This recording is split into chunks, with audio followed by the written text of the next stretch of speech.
худалдааг хөнгөвчлөх, худалдааг харилцан худалдааг чөлөөлөх гэдэг бас зарчмын хувьд зөв зөвтэй зүйлээ. Тэгээ Евразийн хэлэлцээр дээр бас анхаарах хэдэн зүйлсүүд тодруулах зүйлс байна. Яг одоогийн нөхцөл байдал дээр харахад Оросын холбооны улс, Монгол улсын хооронд худалдааны экспорт импортын харьцаа 25-ыг харьцах нэг байна уу? Харьцаатай. За манайхаас гарч байгаа зүйл гүйл нэг жонш моншхон болсон нэг 100 сая долларын зүйл байдаг. Яг энэ хэлэлцээрийн дараа 3 жилийн дараа тодорхой би энэ хоёр сайдыг бүр албан ёсоор ингэж энэ микрофонд үлдээгээч гэж хүсэж байна. Энэ харьцаа болоод энэ гадаад худалдааны дүн тэгээд энэ харьцааг яаж төсөөлж байгаа вэ? Эдийн засаг юм чинь тоогоор үр дүнгийн асуудал, тоогоор мөнгөн дүнгээр яригддаг байх ёстой байх. Тэгээд энэ хэлцээрийн хувьд цаг хугацааг ер нь оновчтой гэж бодож байгаа юу? Одоо цаг хугацаа нь зөв үү, мөн үү? Манайхан бэлэн байгаа юу? Үнэхээр тэр таны хэлээд байгаа тэр экспортод бэлэн байгаа гэдэгт та итгэлтэй байгаа юу? Би хэдэн сарын өмнө ойлгохдоо таны хүнсгэж аж ахуйн сайдын ажил хийж байхдаа энэ хэлцээрийг дэмжихгүй байгаа гэж би тухайн үед би ойлгочихсон. Тэгээ өнөөдөр өөр ажилд очихоор зөв болчдөг, өмнө өөр салбар хариуцж явахлаа буруу болчдөг. За энэ дээр бас нэг тайлбар хэлээч. Тэгээ ер нь цаг хугацааны хувьд гэдэг нь яг өнөөдөр над дотоодын аж ахуйн нэгжүүд чинь нийт аж ахуйн нэгжүүдийн чинь 70% нь өнөөдөр тийм их экспорт их олон долоо юмны чадвах нь байна уу? Одоо бүгд бараг 70% татврын өрөнд орчихсон, үйл ажиллагаанд доголдчихсон. Одоо тэгээ он гарангууд гаднаас хэмд бараа бүтээгдэхүүн ороод ирэхэд тэр их сайхан өрсөлдөө нэг олон зүйл чинь экспортоо хийгээд явчих чинь яг амьдрал дээр ямар байна уу? Энэ өөрөө нэг тийм нэлээд тийм өндөр төлбөртөө хичээл болоод хувирчих юм биш үсттэй, нэг юм сургалт болоод хувирчих юм биш үсттэй гэж зүгээр санаа зовнил талаасаа асууж байгаа. Тэрнээс миний хувьд аль болох асуудлыг чөлөөлөх, либералчлах, өрсөлдөө нэмэгдэх энэ олон зүйлүүдийг урт хугацаанд бол зөв зөвтэй зүйл гэж боддог. Харин яг одоо богино хугацаанд, одоо үр дүнгийн хувьд, одоо цаг хугацааны хувьд наадах чинь хэр зэрэг оновчтой зүйл вэ гэдэг дээр л таныг тодорхой тодруулга өгөөч. Тэгээд тэр 25-ыг харьцах нь нэг харьцаа, энэ экспорт импортын харьцаан дээр 3 жилийн дараа ер нь мөнгөн дүнгээрээ болоод энэ харьцаан дээр та нар ямар тооцоолол хийж байгаа вэ? Нэгдүгээр таны байр суурь. Гэрээний хэлцээр явцад хүн сөдөөж хөнгөлдрийн салбар зарчмын 23 төрлийн бараан дээр маргаан үсгэсэн. Энэ яагаад гэвэл их хурлаар батлагдсан хүнсний хувьсгал, цагаал хөтөлбөрийн хүрээнд бодлогоор дэмжиж байгаа салбаруудыг холбоотой гайл тарифын асуудал туссан тул гэж. За энэ үр дүн гарсан. Бид 8 бараан дээр асуулт саналыг зөвшөөрүүлсэн. 11 бараан дээр нь буулт хийлгсэн. 4 төрлийн барааг чадаагүй. Тэр ямар 4 төрлийн бараа байна гэвэл одоо йогурт, амтж жигнэмэг, өргөнцөр, эрдэс тусдагсан 4 төрлийн бараан дээр тарифын хамгаалтаа бид авч чадаагүй. Гэхдээ гол үндсэн бараан дээрээ бид хамгаалтуудаа хийж ялангуяа өндөгний асуудлыг хурц байсан. Энийг бид зохион байгуул зохицуулж чадсан. Улаанбуудaan квотын асуудал байна, зохион байгуул зохицуулж чадсан. Архины асуудал байсан, пивний асуудал байсан. Гэх мэтлэнгийн дотоодын үйлдвэрлэл нэлээд бэгдсэн салбаруудынхаа гол хамгаалтаа авч чадсан. За нөгөө талаас цаг хугацаа бэлэн үү? Яг одоо цаг хугацаа нь ирж байгаа гэж бодож байна. Өнгөрсөн 3 жилийн энэ олон ихний төрөний хөрөнгө оруулалт, бодлогын дэмжлэг одоо нь 3.5 сая хүнийхээ зах зээлд ханж эхэлж байгаа. Монголын аж ахуйн нэгжүүдэд шинэ зах зээл хэрэгтэй. Тэр зах зээлийг нээж байна. 200 сая хүний зах зээл нээгдэнэ. Уламжлалт 90 оноос өмнөх манай гол харилцаа эдийн засаг худалдааны 90% харилцаа явж исэн гол түнш орнууд буюу сэрүүн бүсийн 200 сая хүний зах зээл. 10 тэрбум долларын манай ижил төстэй барааны импорт хийж байгаа зах зээл. Өнөөдөр хүн сөдөө аж ахуйн үйлдвэрийн салбар 1 тэрбум долларын экспорт хийдэг болсон. Ноол урныг 500 сая гарах бах, мах одоо 300 сая даваад гарч байна. За бусад төрөл нь ороод 1 тэрбум руу тэмүүлж байгаа. Энэ бид тэр 10 тэрбумын зах зээл дээр л өрсөлдөнө. Харьцангуй үндэсний үйлдвэрүүд шинжилэлд технологийн өөрчлөлт, олон улсын чанар стандартыг нэвтрүүлэх, сав баглаа буудлаа өөрчлөх гээд энэ цогц асуудал үндсэндээ богино хугацаанд бид хийсэн. Одоо зах зээл рүүгээ тэмүүлнэ. Өрсөлдөөнд орно. Энэ зах зээл дээр бид нар өрсөлдөж гарч чадахгүй бол дараагийн бусад зах зээл гаргахад хэцүү. Тэгэхээр зайлшгүй нөрсөлтөө буюу нэг талаасаа өргөн боломжиж үзэж байгаа. Энд нийт гарч байгаа 367 төрлийн барааны 97% нь манай хөдөө аж ахуй хөнгөн үйлдвэрлэлийн бидний хийх ёстой бараа гарч байгаа шүү. Нөгөө талаас импортын 367 төрлийн барааны 62.7% буюу 230 ширхэг бараа нь хүнд үйлдвэрийн бараа. Бидэнд хэрэгтэй машин, механизм, тоног, төхөөрөмж, сэлбэг хэрэгсэл, эрчим хүчний одоо олон төрлийн нэр төрлийн бараа буюу бидний үйлдвэрлэдэггүй энэ бараагаа хямдруулах бодлого. Хөнгөн үйлдвэрийн химийн одоо бүтээгдэхүүн 43 ширхэг бараа байгаа. Газар тариалд өргөрлөж байгаа бордоо, тесрэх бодис, малын одоо вакцинууд, эрүүл ахуйн салбарт эмнэлгийн салбарт хэрэглэж байгаа шингэн витаминууд.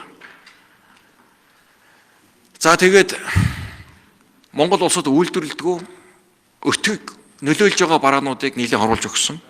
Нөгөө талдаа бид нар боломжийг олж авна, нөгөө талдаа бид бас үн унгаана. За хүнсний төрлийн 94 ширхэг бараа байгаа.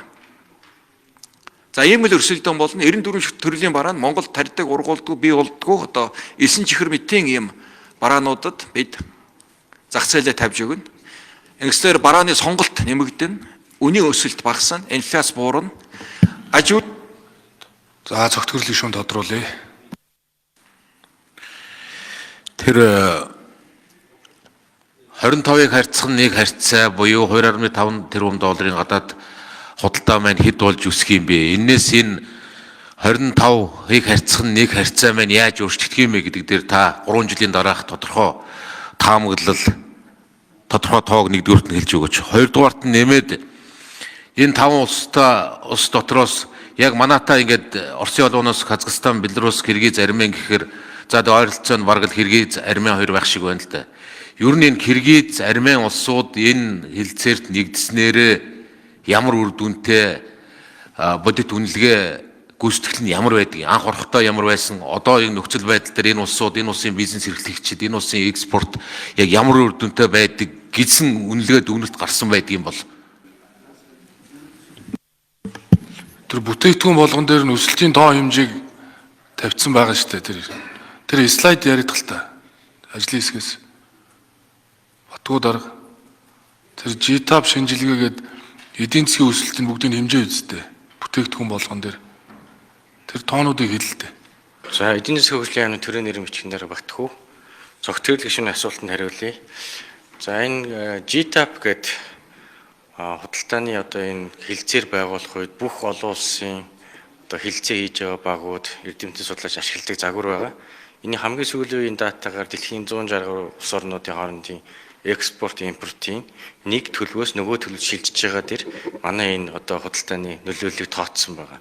Тэгэхээр энэ дээр бол манай экспортын хэмжээ нийт дүнгээр яг энэ зах зээл рүү 24% өснө гэсэн тооцоол байгаа. Дотоодын нийт бүтээгдэхүүн 0.2%-аар нэмэгдэнэ гэсэн тооцоол байгаа. Хөрөнгө оруулалт бол 237% нэмэгдэнэ гэсэн тооцоол байгаа. Тэгээ энэ тооцоол маань өөрөө яг ерөнхий загвар дээр тооцдог нийт тэнцлэгийг харуулж байгаа. А салбар бүрээрээ одоо жишээ манайхаас экспорт хийх потенциалтай салбаруудын тоог нь хэлэх юм бол жишээ нь үхрийн махны экспорт 125%-аар нэмэгдэнэ. Хонь ямааны махны экспорт 120. Нэмэлт 1 минут өгье.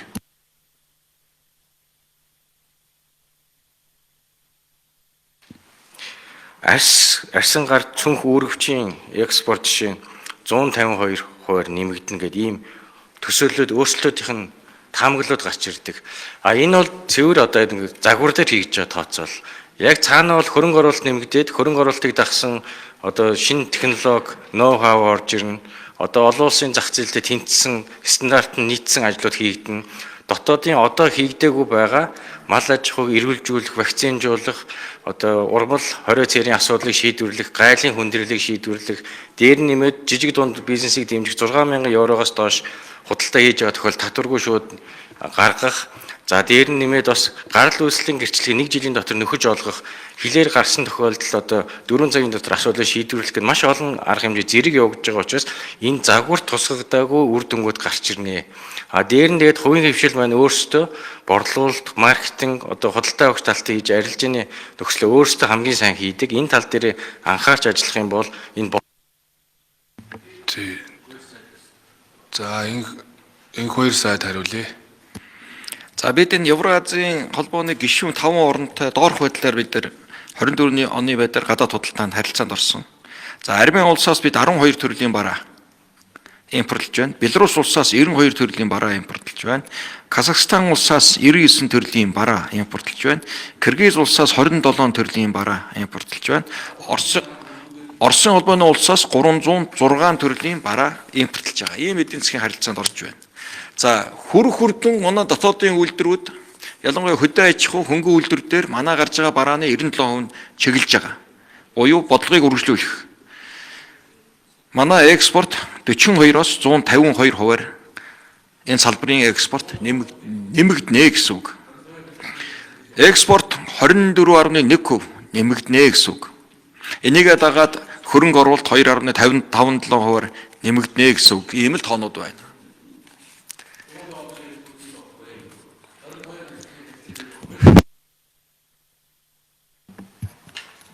За энэ хоёр сайд нэмэлт 1 минут. За тэгэхээр сайд гишүүнэ бид үндэснийхээ үйлдвэрлэлдээ зах зээлийг нээж өгч байна. Бид өрсөлдөн. Манай уламжлалт бараа 10 тэрбум долларын импорт энэ бүс нутаг хийж байна. Тэгэхээр бид нар тэр 10 тэрбумын зах зээлд л нэвтрэх бодлого шүү дээ. Тий.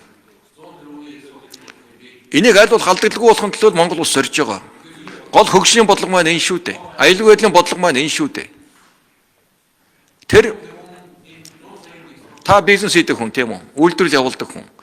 Таны бараа тэр зах зээлд өрсөлдөх шаардлагатай бол хязгааргүй үйлдвэрлэлээ нэмэх орон зай бидэрт байна. А байхгүй бол өрсөлдөж чадахгүй бол бид өөрсдөө сайжруулах ажил эхлэн шүү дээ. Тийм байна. Монгол улсын бодлого энийг л тэнцвэртэй болох бодлого шүү дээ. Бид тэнцвэрийн төлөө л явж байна. Худалдааны тэнцэлд ямар эерэг нөлөө үзүүлэх вэ? Ажлын хэсгээс нэмэт хариул. Тэр саяны тэр GTAP шинжилгээгээд хийсэн байхгүй бүтээгдэхүүн болгон дээр. Ер нь эдийн засгийн хөгжлийн яам бол маш сайн тооцоол хийсэн. Эдгээр их сайн ажилласан байхгүй. Наадга нэг тайлбарлах та. Лавгжаа өргөлж. Гишүүний асуултанд хариулаа лавгж байныг би эргүүлэгч. Манай 25 харьцааныг харьцаа байгаа. Үүний 25-ын гол агуулмж нь бол шатар тослон материал. Дизель бензиний асуудал байгаа. Манайх бол 27 оноос бол өөрийн гэсэн дизель бензиний үйлдвэрлэлд эхлэнэ. Тэр үед бол biz дотоодын нийт бүтээгдэхүүний 40% хангах. Саяын 25-ын бараг 30% нь бол тэндээс авахгүй гэсэн үг. Бид шатар тослон материалын буюу Оросын холбооны улстай хийж байгаа гол асуудал 25% чинь гол асуудал нь бол шатар тослон материал явж байгаа. Дээр нь захилгааны асуудал байгаа. Манай сүүлийн тэгж байгаа захилгааны их усурыг өргөжүүлснээр Оросын холбооноос авах жилдээ 300 сая долларын захилгааны асуудлыг бараг 50 сая руу оруулна гэж төлөв гарсан ба шүү дээ. Энэ харьцаагаар над 25 нэг чинь тэр л харьцаа байгаа байхгүй. Бид гол шатар авдаг ямаа багасчих юм бол манай бус харьцаа чинь өсөө явж байгаа тийм.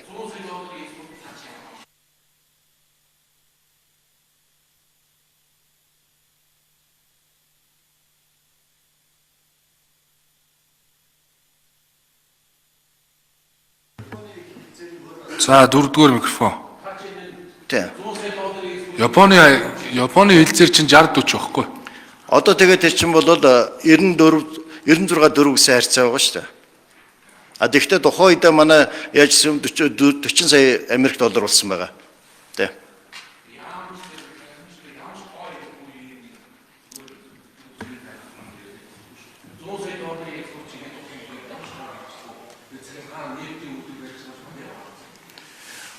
Уучлаарай энэ асуудлыг ган төмөр сайдаас тодорхой асуугаарай. Тэнд загварын гаргасан байсан.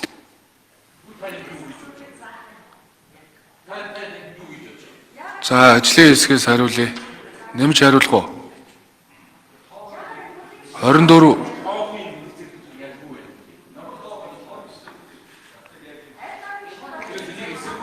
Тэ наач худалдааны алдагдалд ямар нөлөө үзүүлэх вэ гэж асууж байна.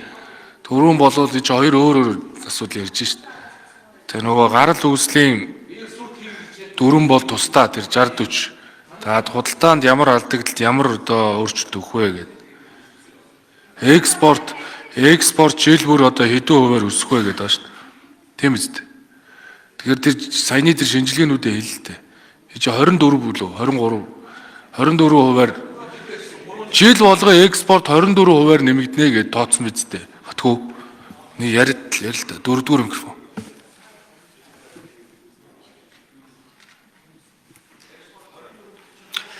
За цогтгөрөл гишүүний асуулт нэмэлтээр хариулъя. Түрүүнд дурдсан G-Type дээр гаргадаг нөгөө загварынхын үзүүлэлтүүд нь өөрсдөө тийм ба. Манай экспорт 24.2-оор жилд өснө гэж тооцох юм бол 24 оны суур үнэтэй харьцуулахад, суур түвшинтэй харьцуулахад 215 сая $. Худалдааны алдагдлын зөврөө багаснаа гэж. Сая лавжиг ерөнхийлөгчийн хэлээд байгаа санаа нь болохоор худалдааны харьцаа нь экспорт импорт хоёр зэрэгцүүлж харьцуулж байгаа.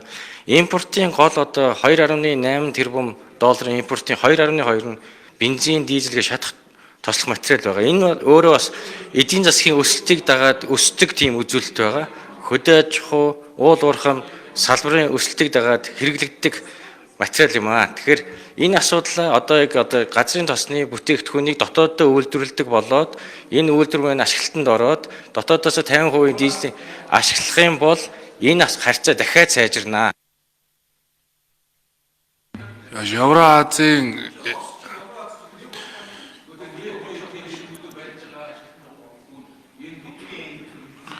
тэр 5 гишүүн улстай чинь хэдэн одоо 3 тэрбум долларын юм уу барааны эргэлттэй тий. Тэрний чи хэдэн орсон гэд ингээд хүмүүст ойлгомжтой яриад л та. Тэгээд жилд 24% гэх юм бол наа чин сая хэд гисэн 200 хэд гэж хэлв 215 юм уу тий 15 сая доллар нэмэгдэнэ л гэж ингэж хэлмээр байна шүү дээ тоогоор. Буруу ойлголт өгж болохгүй шүү. Наа чин бол бүтээгдэхүүн болгон дээрээс нь айлын тал чи одоо бас тариф чөлөөлөгдөө орж ирэхээр наад малын тэжээл, бордоо, дизель түлшчин бас хямдран үсттэй. Энэ хэлцээ байгуулагдах юм бол наад дизель түлшчнийг нэг 10% хямдран гэж ойлгож байна шүү дээ. Тийм л тохироо хэлсэн үсттэй. Тэгээ нэг 5%. Тэгээ наад малын тэжээлч байна уу, бордооч байна уу, энэ орцморц болоод байгаа бүтээгдэхүүнүүд чи хямдран шүү дээ. Тийм үст. Тэгээ энэ талаараа ашигтай. Тэр ингээд тооцоод тодорхой яриа. Энэ удаан хугацаанд ажилласан ажил юм билээ. Одоо Хүрлбаатар сайдын үед, Ган төмөр сайд бол маш олон бүтээгдэхүүнүүдийг нөгөө бүлгээр эхэлж оруулсны дараа асуусан юм бил. Тэгээд энэ онцгойг нэмэгдүүлээ гэдэг ингээд дараа нь би 90 гар үсэх зурхтаа энийг албажуулсан байхгүй.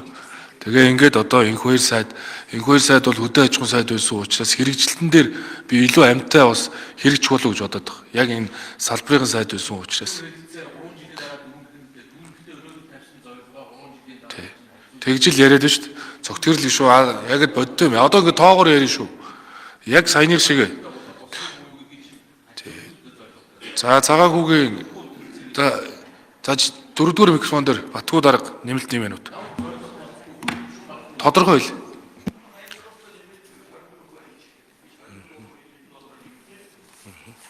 За сая их хурлын даргын асуусантай холбоотой энэ Евразийн эдийн засгийн холбооны 5 гишүүн улс орн хамтарсан байдлаар хилцээ их эрх зүйн зохицуулалттай учраас зэрэг яриад байна. Гол худалдааны түнш нь бол Оросын холбооны ус байгаа. Яг энэ худалдааны эргэлтийн 97.2% нь эргэлж байгаа. Тэгээд жил тутам манай экспортын хэмжээ 24.2%-аар нэмэгдэх боломжтой гэж байна.